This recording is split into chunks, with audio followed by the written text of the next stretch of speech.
नमस्कार, स्वागत है आपका क्यू वाइब नेटवर्क पर। मैं हूं नीलू व्यास और हमारा खास कार्यक्रम एंगल 360 पे आपका स्वागत है। इस समय मैं कर्नाटका में हूं और कर्नाटका के कई इलाकों का मैंने चक्कर लगाया। बहुत सारे लीडर्स से of the record, on record भी बात हुई कई और प्लेटफॉर्म्स के लिए। तो यहाँ पर आज मुझे लगा कि अपने व्यूअर्स के साथ मुझे जो इस समय कर्नाटका की जो एक कंप्लीट तस्वीर है उसको आपके साथ साझा करनी चाहिए। और मैं आपको ये बता दूं कि इस बार कर्नाटका का चुनाव बहुत मुश्किल वाला चुनाव है जहां तक बीजेपी की बात है, क्योंकि जितने भी इलाकों में मैं जा रही हूं, कुछ जो बीजेपी के बैस्टियंस हैं वहां तो ठीक है, लेकिन ज्यादातर लोग इस समय बीजेपी के खिलाफ गुस्से की बात कर रहे हैं। और ये जो 40% कमीशन जो वाला जो नैरेटिव है वो लोगों के घर काफी बैठ गया है कि जो बोमई सरकार थी उसने बहुत भ्रष्टाचार किया। और खासकर जो संतोष पाटिल जो कॉन्ट्रैक्टर जिसने सुसाइड की थी, अपने सुसाइड नोट में उसने बोमई सरकार का मेंशन किया।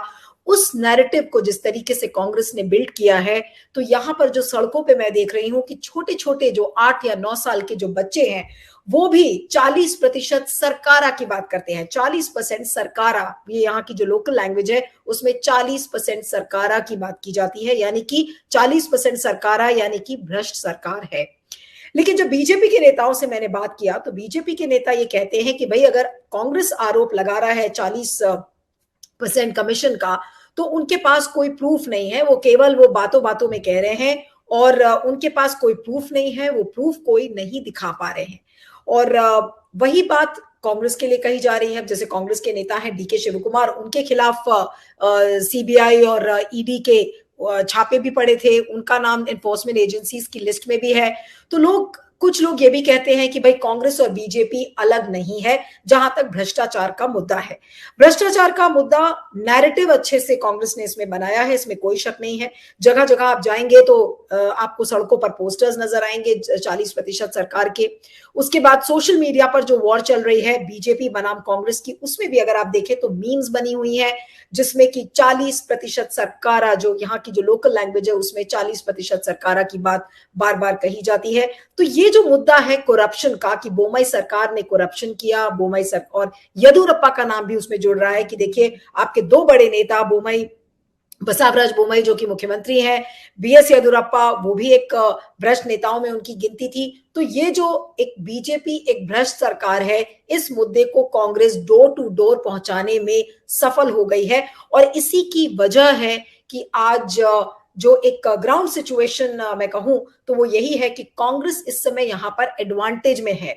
अब आज 27 तारीख हो गई है, यानी कि 3 दिन उधर और 9 दिन उधर, तो केवल समझ लीजिए कि 11-12 दिन बस इलेक्शंस में रह गए हैं। और अभी की जो एक कंप्लीट तस्वीर जो मुझे मिल रही है, मैं यही कहूंगी, नंबर्स ऑफ सीट्स तो मैं नहीं बोलूंगी क्योंकि कोई ऐसा मैंने सर्वे नहीं किया है, लेकिन जो एक सेंस मिल रहा है कि कांग्रेस ऐसा लगता है कि लार्जेस्ट मेजॉरिटी वाली पार्टी होगी। कितनी सीटें आएंगी मैं इस बार अभी फिर से नहीं बोलूंगी, लेकिन कांग्रेस को यहां पर बढ़त मिलती हुई दिख रही है।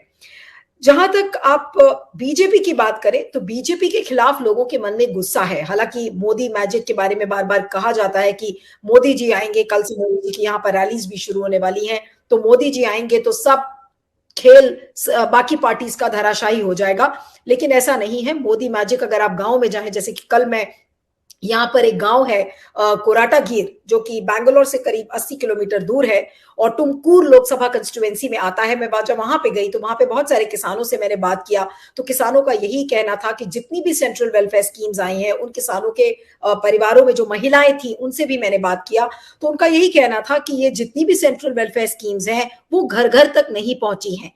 गैस सिलेंडर्स की जैसे मैंने बात किया तो उन्होंने कहा कि गैस सिलेंडर तो मिला लेकिन रिफिल करने के पैसे कहाँ हैं।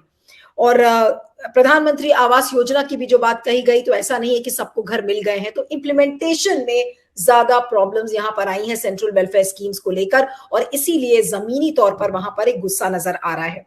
दूसरा, जो कि बीजेपी ने कम्युनलाइज करने की जो कोशिश की थी कोस्टल एरियाज में, खासकर हिजाब, हलाल और टीपू सुल्तान बनाम नानजे गौड़ा वाला जो पूरा इशू बीजेपी ने यहां पर खड़ा करने की कोशिश की थी, वो एक तरीके से धराशायी हो गया।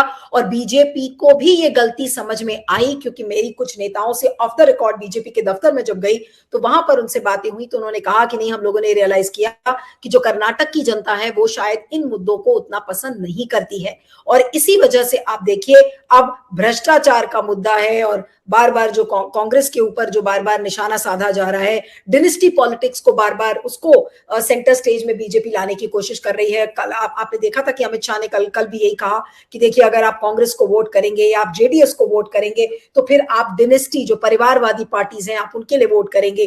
अमित शाह ने यह भी कहा कि देखिए, अगर आप जेडीएस या कांग्रेस को वोट करेंगे तो परिवारवादी पार्टीज तो आएंगी ही, साथ में दंगे भी होंगे, और ये सारी बातें कही थी। तो जिस तरीके से अमित शाह ने वहां पे सिचुएशन को भड़काने की कोशिश की, आज डीके शिव कुमार और रणदीप सुरजेवाला खुद गए और उन्होंने पुलिस स्टेशन में कंप्लेंट लिखवाई अमित शाह के खिलाफ कि वो एक तरीके से भड़काने की, भावनाओं को भड़काने की कोशिश कर रहे हैं। तो उसको लेकर एक कंप्लेंट भी रजिस्टर की गई है। तो चीजें बीजेपी के लिए बहुत ठीक यहां पर जमीनी तौर पर नजर नहीं आ रही है, मैं यही कहूंगी आपसे।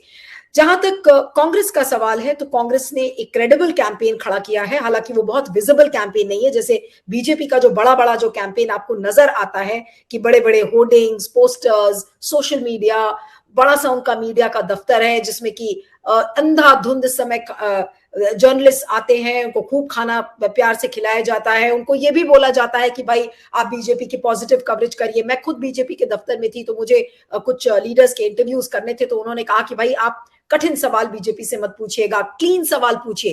क्लीन शब्द का इस्तेमाल किया गया। बीजेपी के जो मैनेजर्स हैं उन्होंने कहा कि क्लीन सवाल करिए नीलू जी।